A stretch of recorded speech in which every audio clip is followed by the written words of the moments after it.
My great-grandfather was a carpenter down in a place pretty close to Macon, Georgia. And he had managed to build a two-story home. Took him years, but he did it, down in Georgia. It's the early 1900s. Not that far from the 13th, 14th, and 15th Amendment, not far from the Emancipation Proclamation. But one day, the Klan thought that a black man had too much of a house. Injustice anywhere, anywhere is a threat to justice everywhere.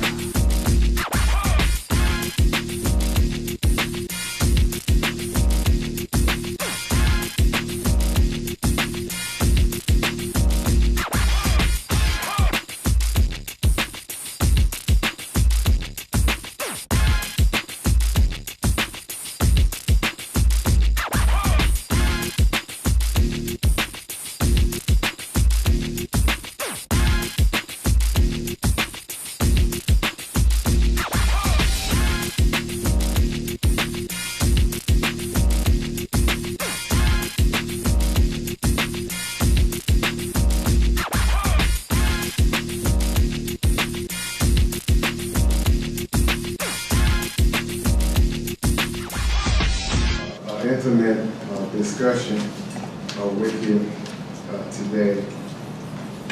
And I'm going to tell you a story about me, my family particularly, that's germane to our discussion here. But first, let me do this. I want to read to you from perhaps the most important legislation Black America has ever known.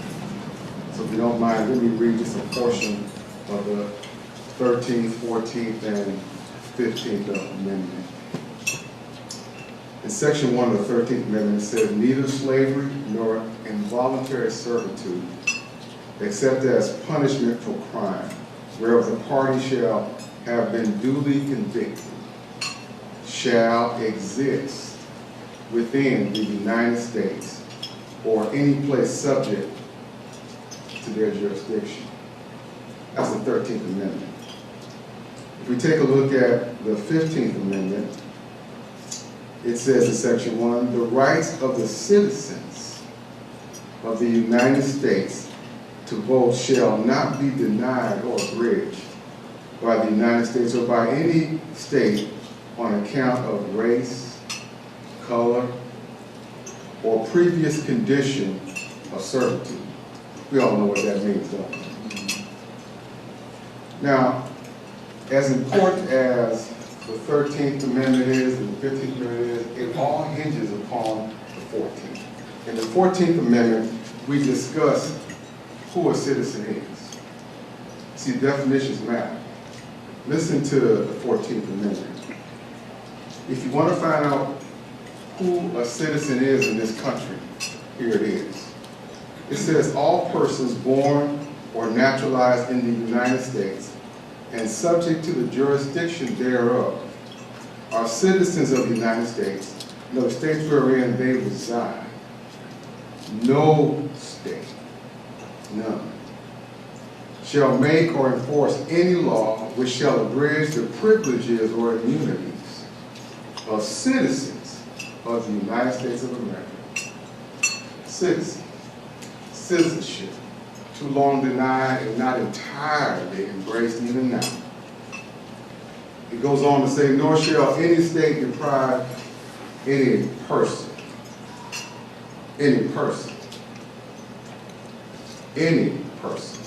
of life, liberty, or property without due process of law, nor deny any person within its jurisdiction the equal protection of the laws. You see, without the definition of a person clearly defined, we don't even know who a citizen is. And if you're going to be honest, if you take a look back across our history, it's been our personhood that's been denied. That's why the Constitution can be in place, and yet there's slavery. That's why the Constitution can be in place, and yet there is Jim Crow. That's why the Constitution can still be in place, and yet there is segregation, separate but equal. Lord have mercy. The definition of person is perhaps the most important definition in the U.S. Constitution, the supreme law of the land. And this project is all about that. This project is about making it clear once and for all who a person is, so that all of us can benefit from the law that we live under, the U.S. Constitution. Now, quickly, let me tell you what.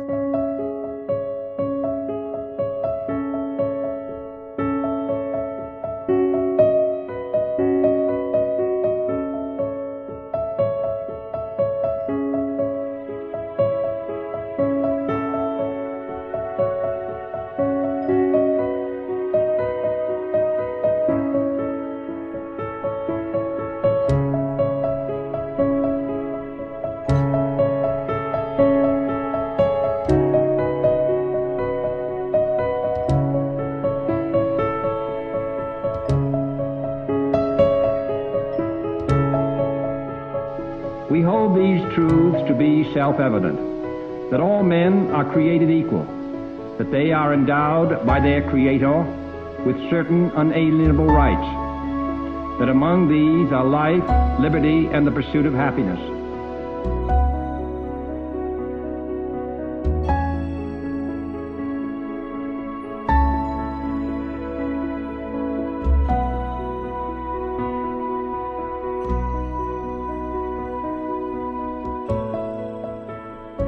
The tribes of Indians inhabiting this country were fierce savages whose occupation was war.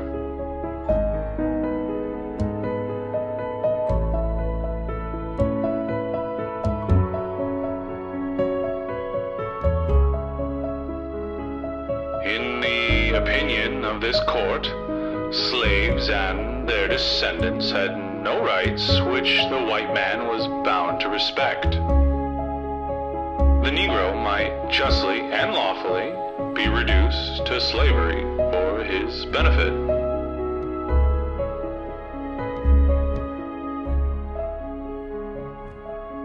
It is better for all the world if society can prevent those who are manifestly unfit from continuing their kind. 3 generations of imbeciles are enough.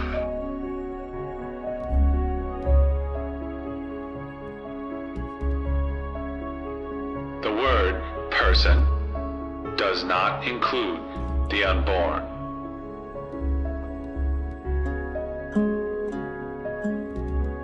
Over time, the personhood of all dehumanized groups has been legally recognized, except one. It's time to fulfill the vision of equality and justice set forth in the Declaration of Independence. It's time to recognize the personhood of preborn children.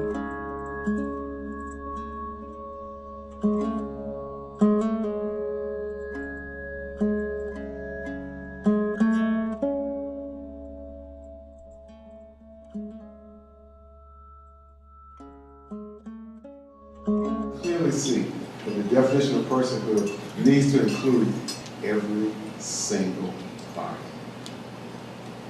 Let me tell you why it's so important to me and why I got started on this. You know, on my daddy's side, we're from Mississippi. Anybody here from Mississippi? Anybody down south? Okay, I got a couple. Georgia. Okay, well, good. Florida, I hear you. Okay, well, you know where I'm going. And on my mama's side, we're from Georgia. From Georgia. You know, we had to migrate, so to speak, from the south to the north. But let me tell you a story about my family on my mama's side. My great-grandfather was a carpenter down in a place pretty close to Macon, Georgia. And he had managed to build a 2-story home. Took him years, but he did it. Down in Georgia. It's the early 1900s. Not that far from the 13th, 14th, and 15th Amendment, not far from the Emancipation Proclamation. The Civil War just wasn't that old in the early 1900s. But one day, the Klan thought that a black man had too much of a house. And so one night, the Klan decided to ride up. And so they suited up. They put on the robes, they put on the hats, they lit their torches, they loaded their guns, and they rode up to my granddaddy's home. You gotta understand, there's 16 in the family. We had big families back then. You know what I'm talking about. I hear you. Now one night, and they waited till night, make sure everybody's in the home. They ran in and got my dad, granddad. And then they lynched me. I won't tell you what they did to my grandmother, because I'm in polite company. But they made her watch. Now there's 14 kids in the house. One of those kids is gonna be my grandmother. Lord have mercy, they lit the house on fire, brother, with all the kids in the house. And the intent was to burn every last one of us alive. They surrounded the house to make sure that nobody could get out.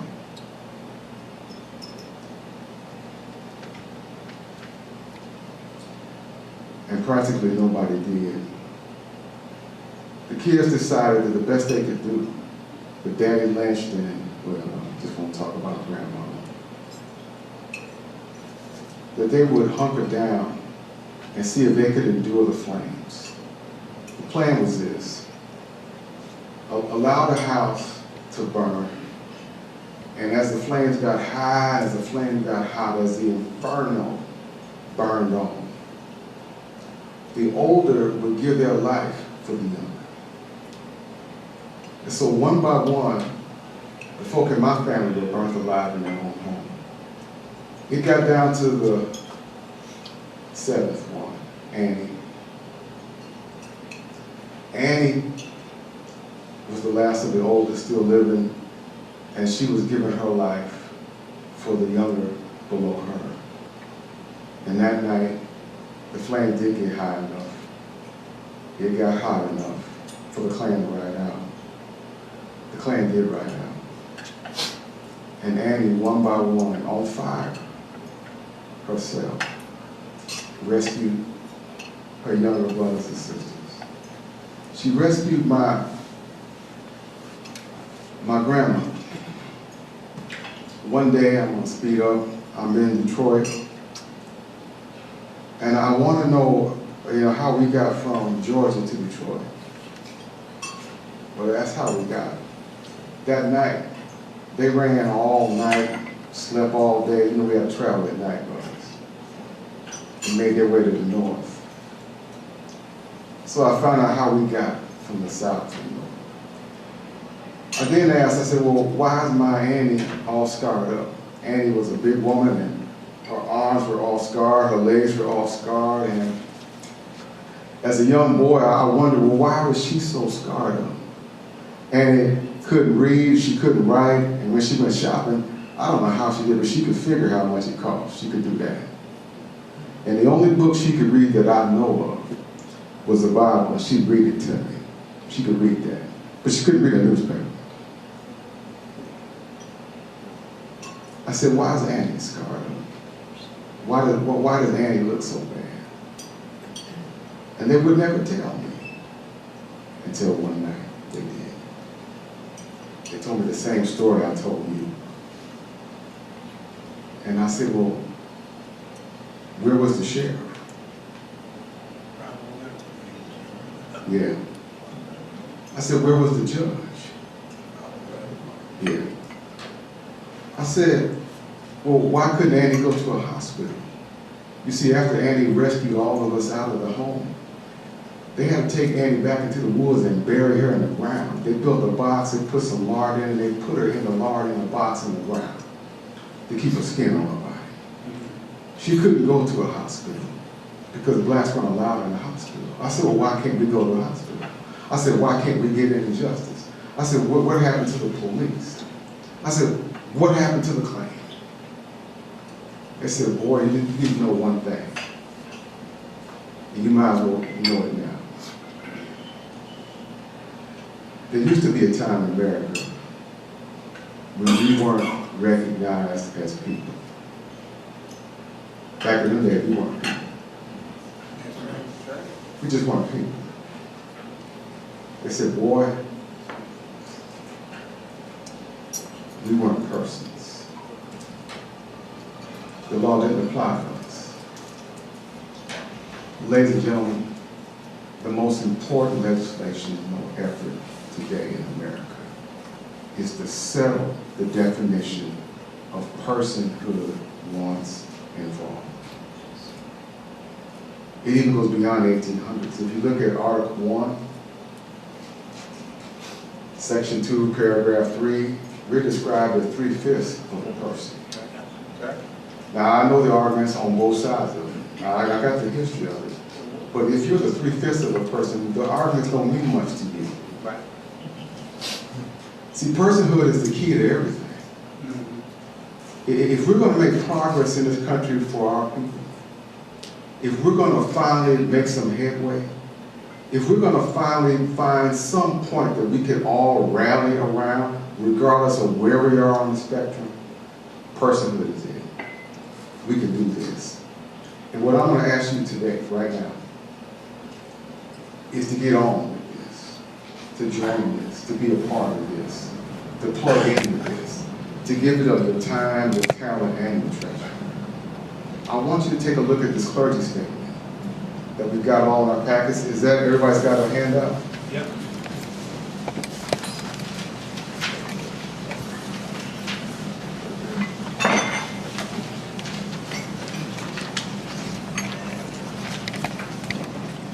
Let me read this to you.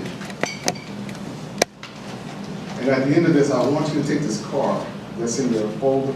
I want you to sign it, and I want you to turn it in. I want us to get on board here. Let's go to work on this project. Listen to this statement. Clergy for the personhood of black preborn boys and girls. Here's our concern. In the black community of Rochester, 36% of all pregnancies end in abortion. Come on, fellas. Come on. Do you know that across the country, according to the Allen Gutmark Institute, this is Planned Parenthood's former research arm, or not so former research arm. This is Planned Parenthood's data. Black Americans account for over 30% of all abortions in the United States of America, and yet we're only 12, 13% of the entire population. I'm not going to even stop there. Do you realize that only half of us are women? So now we're looking at about 6% responsible for 30% of all abortions in the United States of America. And I'm still not done. If you're going to get real honest about it, and you're going to consider childbearing age, we're looking at age between 14 and 44. Now we're talking about 3% responsible for this 30%, responsible for this 36% in Rochester. It's a Holocaust. It's a genocide. And in Rochester, you're above the average. All pregnancies in our neighborhood, 36% end in abortion. In the last 10 years alone, the fertility rate in the black community has dropped 0.25%. The black population is no longer replacing itself, and this isn't the first time. The first time I actually got a chance to see it in the U.S. Census was the 2006 U.S. Census, and the population fertility rate, replacement level was 2.1, and the black population dropped down to 1.9. We were no longer replacing ourselves even then. It says, a person, listen to this definition. A person is an organism with a unique human DNA governing his or her own maturation from conception to natural death. Every person bears the image of God. Any person, therefore, demands our utmost dignity, respect, and protection. Man, woman, boy, girl, from the womb to the tomb. That's personhood. That's everybody. The Black community understands well what happens when a small group of people get to decide who is or who isn't, or decides to use a different definition of personhood. Slavery, death, we know what happens. Do you really want someone to decide who your baby, Lord have mercy, your baby's baby, whether that baby's a person or not, whether that little boy or little girl is a person or not? Lord. Abortion represents one small group of people deciding that boys and girls in the womb are not people. The Black community has overcome the similar manipulative traps of past tyrants and can do so again in the face of abortion disguised as woman's rights. Let's face it, nobody has the right to do wrong. We're talking about personhood here. And that child inside mama is a person. Mama's pregnant with a child. This is our commitment. And get your cards ready. We, the leadership of the Black community, recognize the personhood and dignity of every preborn boy and girl. We commit to leveraging our power and influence to teach, exhort, and to even rebuke our community to protect the personhood of all Blacks. From conception to natural death, an attack on the dignity of one or the least of these children is an attack on the personhood of us all. My goodness. Ladies and gentlemen, there's a card right here. I want you all to take it out. It's a card right here.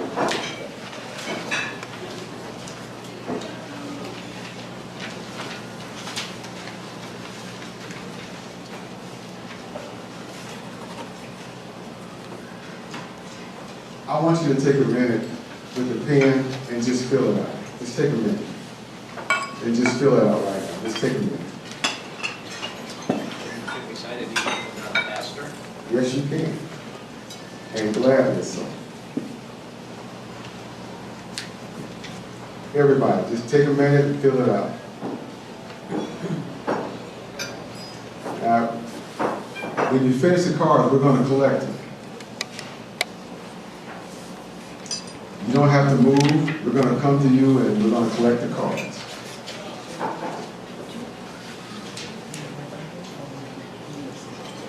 This is a project that's beyond politics. This is a project that's beyond, above and beyond the courtroom. This is about our culture. This is about our legacy. This is about our future.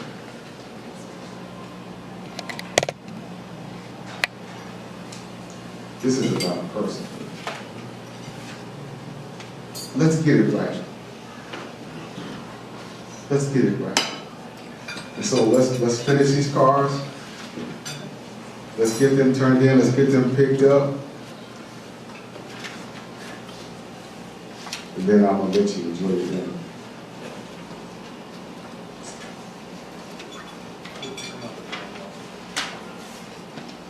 You sure? Yeah. All right. I've been told they're going to pick them up at the end. That's all right with me. Well, Aisha, just pick them up now. Pick them up now. Get them now. Get them now. I'll get them now.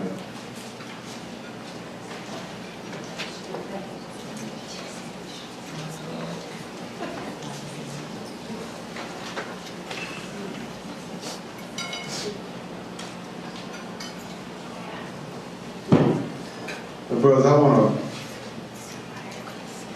want to personally thank you for taking the time to come to this luncheon, because luncheon is about you.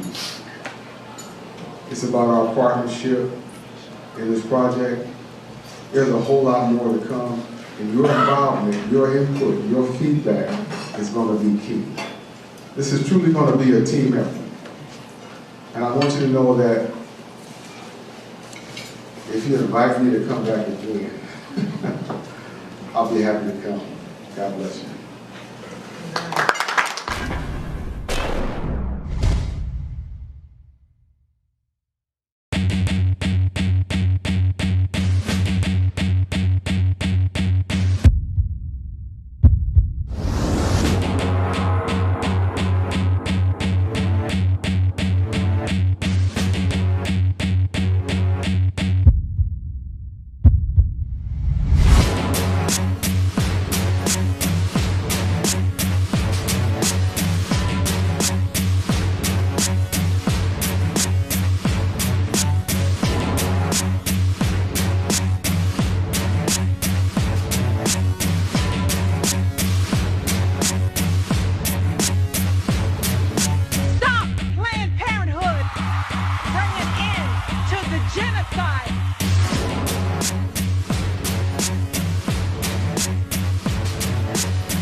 What is it? Is it merely to believe that every human being, every single human being has dignity and an incalculable value? What does it mean to really be pro-life? Is it a state of mind? Is it merely being brought to tears at the thought of an innocent child being disposed of like damaged property? What does it mean to be pro-life? Is it a commitment to activism? Is it merely going outside an abortionist's office, praying and providing counseling to young women? What does it mean to be pro-life? Is it a political question?